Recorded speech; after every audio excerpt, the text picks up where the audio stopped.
En Sierra Leone, situation extrêmement critique. Depuis 3 jours, les habitants de la capitale, Freetown, sont terrés chez eux, alors que les rebelles ont lancé une nouvelle offensive malgré la trêve qui avait été envisagée hier. Richard Binet. Freetown vue du ciel, une capitale fantôme désertée par ses habitants. À bord de cet hélicoptère, surveillant les faubourgs, des soldats de l'ECOMOG, la force interafricaine chargée en février 1998 de maintenir la paix en Sierra Leone. Les rebelles sont là, disséminés dans la ville.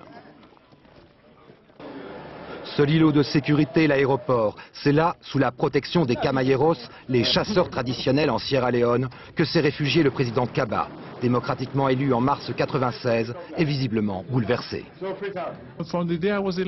Je l'ai toujours dit, lorsque j'ai été élu et même avant. Je voulais ramener la paix dans ce pays. Cette femme raconte que sa maison a été incendiée. Les insurgés poussent les populations dans les rues pour s'en servir de boucliers humains contre l'aviation. Plusieurs dizaines de civils auraient été institués involontairement par la force de paix. Les rebelles, un front disparate plus soucieux de pillage et d'exploiter les diamants de l'Est du pays que de révolution, réclament la libération de leur chef historique, qu'on voit ici en boubou blanc, Fodé Sanko. Ce matin, le président Kaba a proposé de le libérer en échange d'une trêve. Une proposition immédiatement rejetée par les rebelles.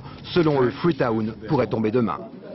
Si les forces de l'ECOMOG ne parviennent pas à reprendre le contrôle, c'est tout le concept, si cher aux Occidentaux, du maintien de la paix en Afrique par les Africains, qui d'un coup perdrait sa crédibilité.